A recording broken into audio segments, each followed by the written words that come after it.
नमस्ते मित्रों। आज आप सबका आनंद संग हिंदी की ओर से स्वागत है। आज का विषय है, क्या हम अपना भाग्य बदल सकते हैं। तो इस सत्संग के विषय पर चर्चा करने से पहले आइए हम अपना सत्संग एक प्रार्थना से शुरू करते हैं। उसके बाद भजन और एक छोटा सा ध्यान करके इस विषय पर हम बातचीत करेंगे। अब जहाँ भी बैठे हैं, अपने हाथ जोड़ करके ईश्वर का ध्यान करके हम प्रार्थना करते हैं। हे दिव्य माँ, हे परम पिता, दिव्य माँ, क्रिया योग के महान गुरुजन एवं सभी धर्मों के संत महानुभाव, हम सभी को प्रणाम करते हैं। हम आपका इस सत्संग में आवाहन करते हैं, हमको हमेशा अपनी कृपा में रखें। ओम शांति शांति शांति। मैं आपके लिए एक छोटा सा भजन करती हूँ और उसके बाद में हम अपना सत्संग शुरू करेंगे।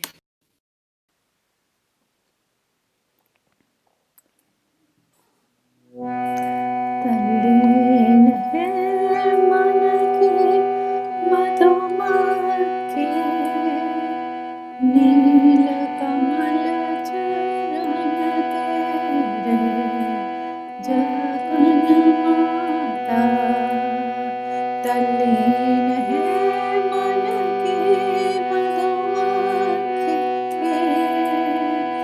नील कमल चरण तेरे जगन माता। जगन माता मेरे जगन माता, जगन माता मेरे जगन माता, जगन माता मेरे जगन माता, जगन माता मेरे जगन माता। तल्लीन है मन की मधुमक्खी,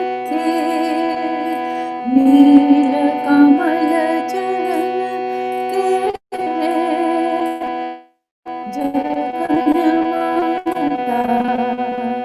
तल्लीन है मन की मधुमक्खी, नील कमल चरण तेरे जगन माता। जगन माता मेरी जगन माता, जगन माता मेरी जगन माता, जगन माता मेरी जगन माता, जगन माता मेरी जगन माता। बेंगोली ना जे मोर मोनो भ्रमरा, श्यामा पद नीलकमले, श्यामा पद नीलकमले,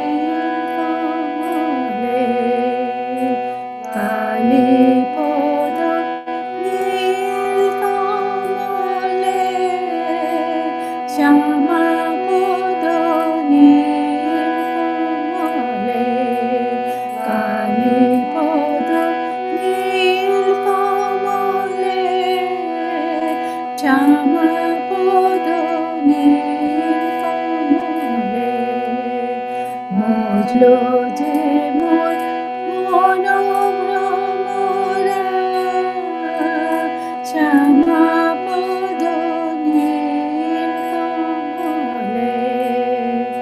কালী পদ নীলকমলে, শ্যামা পদ নীলকমলে। মজলো যে মোর মন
Let us, friends, now prepare for meditation.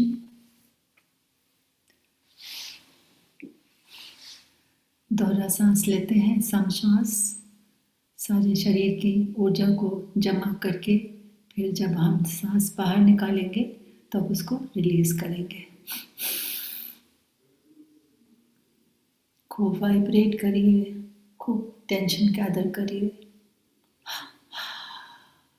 फिर से 2 बार करते हैं।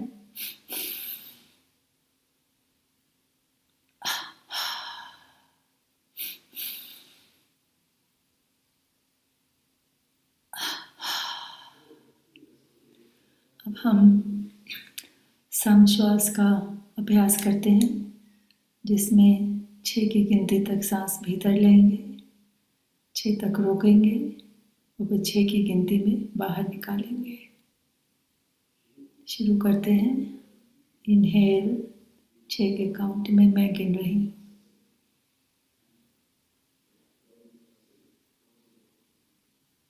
Hold,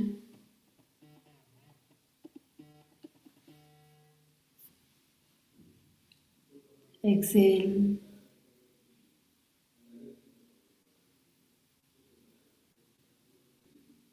inhale,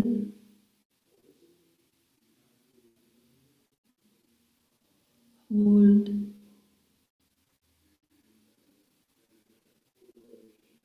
Excel.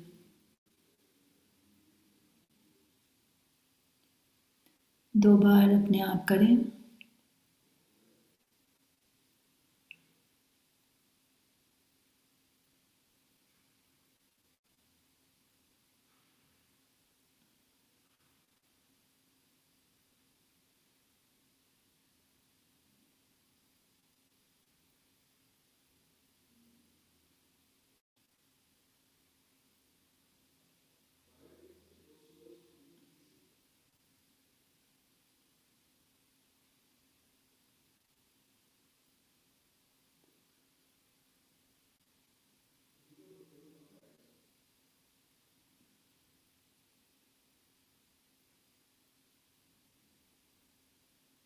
अब ध्यान के लिए तैयारी करते हैं।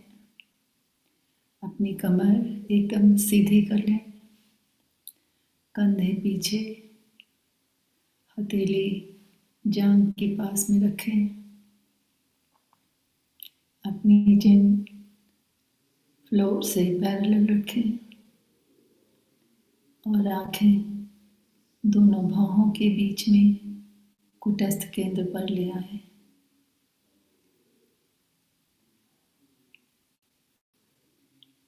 अपना ध्यान सांस भीतर आती है और बाहर जाती है, सांस के ऊपर अपना ध्यान रखें।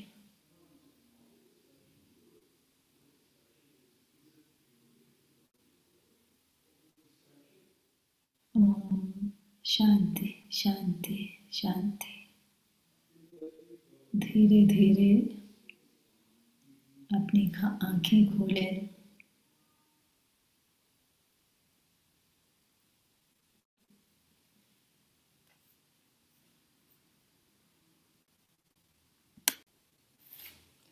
तो जैसे मैंने कहा था दोस्तों कि आज हमारा विषय है, हम क्या अपना भाग्य बदल सकते हैं। हमने अपने जीवन में अक्सर सुना होगा, जब लोग कठिन परिस्थितियों से गुजर रहे होते हैं तो वे कहते हैं, भाई क्या करें, हमारा तो भाग्य ही खराब है, हमें तो ईश्वर ने कितना खराब भाग्य दिया है। जैसे कि वो महसूस करते हैं भाग्य एक कोई बाहरी शक्ति है जो उनके ऊपर ला करके एक तरह से लाद दी गई है, जिसमें उसके निर्माण में जैसे कि उनका कोई भाग ही नहीं था, जैसे उन्होंने उसमें कुछ करा ही नहीं, और जो भी गुजर रहा है उसका कारण में उनका कोई लेन देन नहीं है। लेकिन ऐसा नहीं होता है दोस्तों। हमारा जो भाग्य है उसका निर्माण हम स्वयं अपने आप करते हैं। उसके लिए हम उत्तरदायी हैं जो हमारा भाग्य है। स्वामी योगानंद जी ने और स्वामी क्रियानंद ने दोनों ही इस बात के ऊपर बहुत एम्फेसिस दिया है कि हम जीवन में जिस परिस्थिति में, जिस हालात में गुजर रहे हैं, जैसे हम रहते हैं, जो हम खाते हैं, जो हमारे परिवार के लोग हैं, जो हमारे मित्र हैं, सबको हमने खुद ही बनाया है। ये किसी बाहरी शक्ति ने या ईश्वर ने नहीं बनाया है। ऐसे कैसे होता है कि हम खुद ही, सब लोग चाहते हैं कि अपना भाग्य, अपना जीवन सुखदायी बनाएं, तो ऐसे कैसे होता है कि हमने खुद ही अपने लिए एक अच्छा भाग्य नहीं बनाया, जिसके कारण हमें कष्ट मिलते हैं। लेकिन अनजान में, क्योंकि हम शायद विधि के सारे नियमों से पूरा अच्छी तरह से अवगत नहीं है, इसलिए हमसे ये गलतियों पे गलतियाँ होती जाती हैं और जीवन में हमें कष्टों का और दुखों का सामना करना पड़ता है। लेकिन सभी के साथ में ऐसा नहीं होता है। कुछ लोग हैं वो अच्छी तरह से इन नियमों को जानते हैं और अपना जीवन जो है नियमों के अनुसार बिताते हैं, तो उनका जीवन सुखमय होता है। एक बहुत इम्पॉर्टेंट बात आपको बताना चाहूँगी कि मनुष्य योनि ही एक ऐसी योनि होती है जिसको कि ईश्वर ने स्वतंत्र इच्छा शक्ति दी है, जिसे कि हम कहते हैं फ्री विल। इसका मतलब ये हुआ कि फ्री विल होने के कारण हम अपने किसी भी समय में, जीवन के किसी भी समय परिस्थिति में हम जिस तरह से एक्ट करना चाहते हैं, हम जो भी कर्म करना चाहते हैं, हमारे पास में फ्री विल है और हम मनुष्य योनि में होते हुए उस कार्य को कर सकते हैं। लेकिन अक्सर जो हम होते हैं ना, भूल जाते हैं कि हम उस कर्म को कर तो रहे हैं, लेकिन हमें ये भूल जाते हैं कि उस कर्म का परिणाम भी हमें ही भोगना पड़ेगा। ईश्वर ने हम सबको ये कहा है कि देखो भाई, हम तुम्हें स्वतंत्र इच्छा तो शक्ति तो दे रहे हैं, लेकिन ये ध्यान रखना, जिस तरह से तुम उस फ्री विल को यूज़ करोगे, उसका जो परिणाम आएगा उसको भी तुम्हें ही भोगना पड़ेगा। तो अगर कि हमने अच्छे सात्विक कर्म करे तो हमारे जीवन में सुख आएगा, शांति आएगी, आनंद आएगा। अगर कि हमने अपनी स्वतंत्र इच्छा शक्ति का दुरुपयोग करा और लोगों को कष्ट दिया या दूसरों की चीज़ों के, दूसरों के अधिकारों को हमने छीनने की कोशिश करी, या हमने जो व्यक्ति कोई कष्ट में है, दुख में है, उसके साथ में कठोरता से व्यवहार करा, तो फिर हमने अपनी जो इच्छा शक्ति थी उसका गलत इस्तेमाल करा, तो उसका जो भी परिणाम गलत या दुखदायी आएगा तो हमको उसको झेलना पड़ेगा। उसमें भगवान नहीं कुछ कर सकते। वो ये कहते हैं, भगवान कहते हैं कि कारण और परिणाम एक नियम है। जिस तरह के हम बीज बोएंगे, अगर कि हम आम के बीज बोएंगे तो उसमें आम का ही पौधा निकलेगा, उसमें संतरा नहीं आ सकता है। तो हम अपने जीवन में जिस तरह के कर्म करते जाएंगे उसी तरह के परिणामों से हमारा भाग्य बनता जाएगा। आपने देखा होगा कि कभी कभी लोग जब खाने की मेज पर बैठते हैं तो कहते हैं थोड़ा सा और दे दो। उनको दिया गया थोड़ा सा और उन्होंने खाया। अगले दिन फिर थोड़ा सा और, फिर थोड़ा सा और, करते करते वो ज़्यादा खाना खाते हैं। उसके बाद उनको स्टमक की प्रॉब्लम्स हो जाती हैं, कभी कभी वज़न बढ़ने के कारण हार्ट की प्रॉब्लम्स हो जाती हैं। और जब उनको कष्ट आता है तो फिर कहते हैं ओह मुझे कैसे हार्ट अटैक हो गया, ईश्वर ने मुझे, ये तो मेरा भाग्य था, ये तो ईश्वर की देन है। ईश्वर की देन भाइयों कहाँ से हुई? जब उन्होंने खुद ही खाना थोड़ा और करके वो खाते गए और फिर वो बीमार हुए, तो ये जो तबीयत उनकी खराब हुई है उसका कारण कौन था? ईश्वर थे या उनका खुद का अधिक खाना था? तो हमें समझ में आ रहा है ना कि उन्होंने अपने खाने को नियमित रूप से नहीं खाया, तो इसलिए उनकी तबीयत खराब हो गई। हम हर क्षण किस तरह के कर्म करते हैं, हर क्षण हर एक्शन से हम अपना भाग्य निर्मित करते जा रहे हैं। जितने जितने क्षणों में हमने अच्छे काम करे, हमारे जीवन का अगर कि हम एक पूरा सम टोटल देखें, सारांश देखें, तो जिसने भी अच्छे कर्म करे होंगे उसका भाग्य सुखदायी होगा। जिसने जीवन को तामसिक रूप से या बहुत अधिक राजसिक रूप से या सांसारिक रूप से जिया है, जिसमें कि सिर्फ उसने अपना ही सुख देखा है, तो उसके जीवन में दुख आएंगे ज़रूर, क्योंकि उसने किसी को सुख देने की कोशिश ही नहीं करी, उसने सात्विक जीवन का जीने का कोई प्रयत्न ही नहीं करा। तो इसलिए ये आप समझ रहे हैं कि हम अपने भाग्य का निर्माण अपनी फ्री विल के इस्तेमाल से के अनुसार करते हैं। जितना अच्छा उसका हम इस्तेमाल करेंगे उतना ही हमारा जीवन सुखदायी होगा। कभी कभी हम कहते हैं कि हमारे परिवार में अधिकतर अगर कि हमारे रिश्ते एक दूसरे से अच्छे नहीं चल रहे हैं, और जो पारिवारिक जीवन में जो रिश्तों में दुख मिलता है उससे गहरा दुख दोस्तों से या बाहर वालों के रिश्तों से नहीं मिलता है। सबसे अधिक कष्ट या सुख घर में अपने परिवार के रिश्तों में ही मिलता है। तो हम सोचते हैं कि जब मैं अपने परिवार के लोगों के साथ में कुछ इंटरेक्शन हम करते हैं तो मैं तो बहुत अच्छी तरह से उनसे बोलता हूँ, कोई भी उनको गलत चीज़ नहीं कहता हूँ, ऊंची आवाज़ में नहीं बोलता हूँ, तो फिर वो हमसे गुस्सा क्यों रहते हैं? कभी ये सोचा है कि जब हम उनसे बोलते हैं तो अच्छा बोलते हैं, लेकिन जब अपने कमरे में आकर के बैठते हैं तो उनके बारे में हमारे मन में क्या विचार चल रहे हैं? अगर कि हमारे मन में उनके बारे में कमरे में बैठे हुए विचार चल रहे हैं कि वो तो इतने अच्छे कपड़े पहनते हैं, मेरे पास वो कपड़े नहीं हैं, या उनके पास में इतना अधिक पैसा है मेरे पास में नहीं है, या उन्होंने मेरे साथ में कितना अच्छा व्यवहार किया था, और हमारे मन में उनके लिए ईर्ष्या के भाव चल रहे हैं, तो दोस्तों ये बताइए, हमें सबको पता है कि हमारे विचारों में ऊर्जा होती है, एनर्जी होती है। ये जो ऊर्जा विचारों की होती है, घर की जितनी भी दीवारें हैं उनको पार करके, ऊर्जा को पार करने के लिए समय या दूरी का कोई भी नियंत्रण नहीं होता है। जो हम सोच रहे हैं ना, वो ऊर्जा उनके पास पहुंच रही है।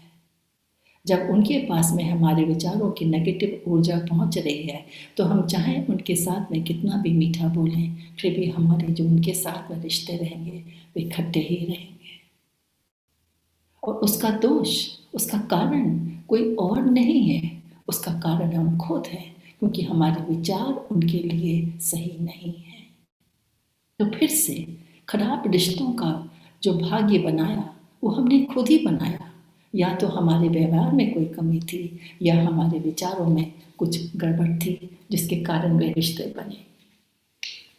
कभी कभी अचानक से हमारे किसी परिवार में या किसी व्यक्ति के पास कोई बीमारी अचानक से आ जाती है, आर्थिक समस्या हो जाती है, या जैसे कि मैंने कहा कि रिश्ते कभी खराब हो जाते हैं और हम अक्सर ये सोचते हैं कि मैंने तो इस जीवन में मुझे कुछ याद ही नहीं आता कि मैंने किसी को कष्ट दिया हो या किसी को कुछ हमें कोई परेशानी दी हुई है।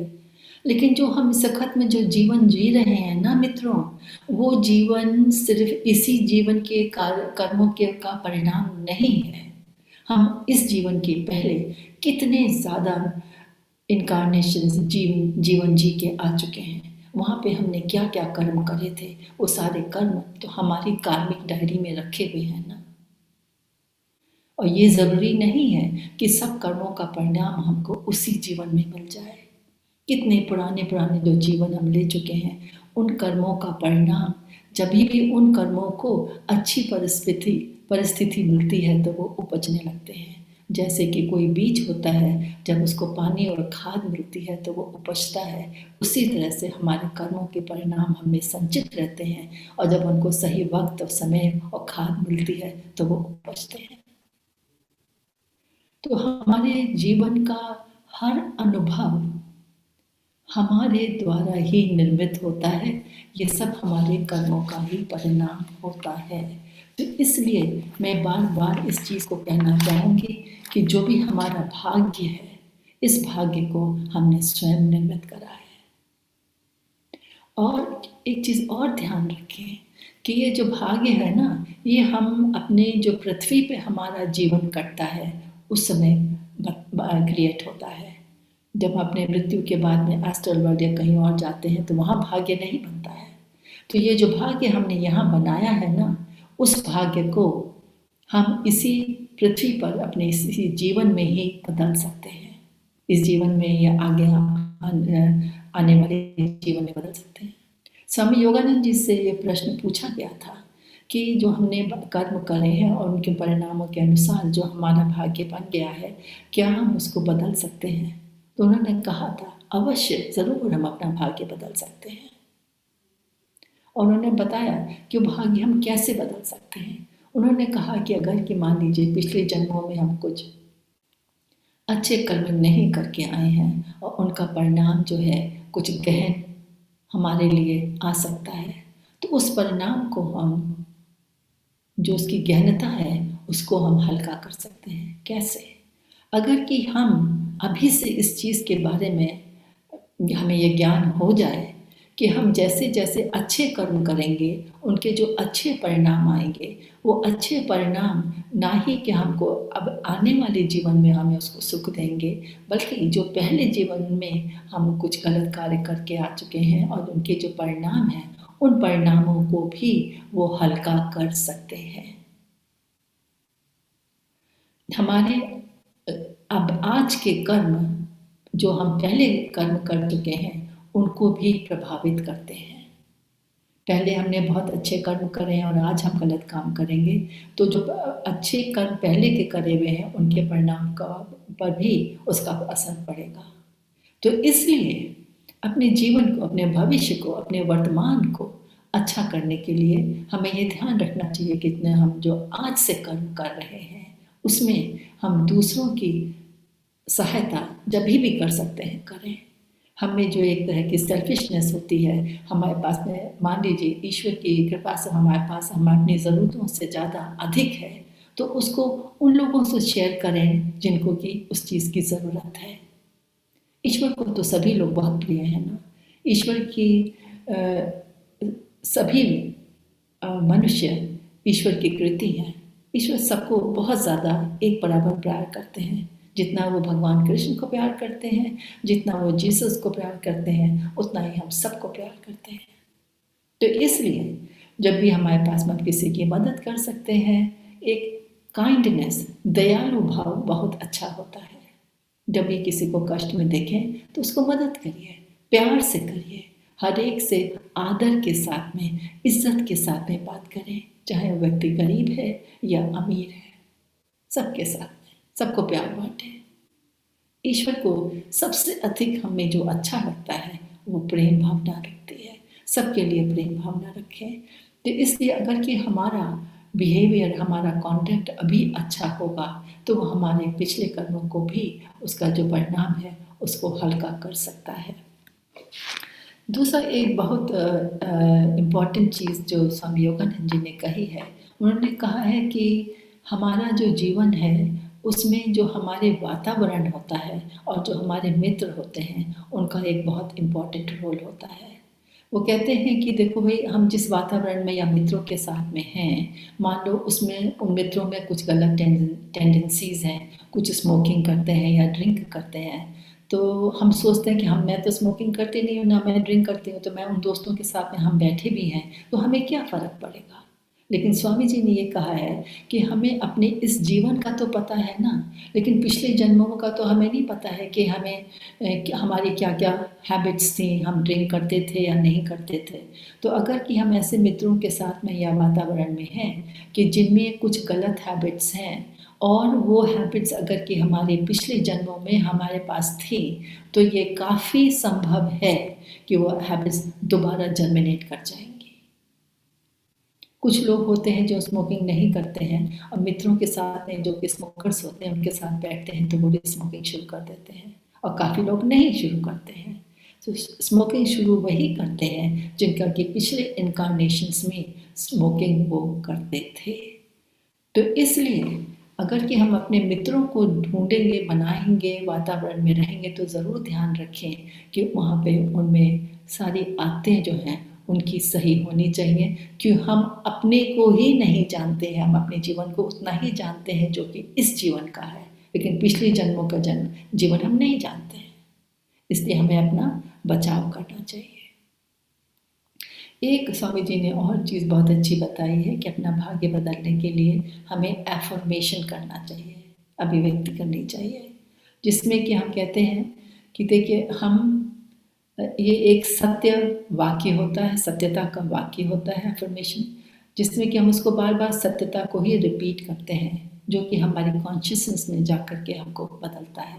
जैसे कि मान लीजिए कोई व्यक्ति को तबीयत ठीक नहीं है, स्वास्थ्य सही नहीं है, तो वो अगर कि बार बार इस चीज़ को दोहराए कि ईश्वर स्वस्थ है, ईश्वर संपूर्ण है और ईश्वर मुझ में है, मैं भी संपूर्ण और स्वस्थ हूँ।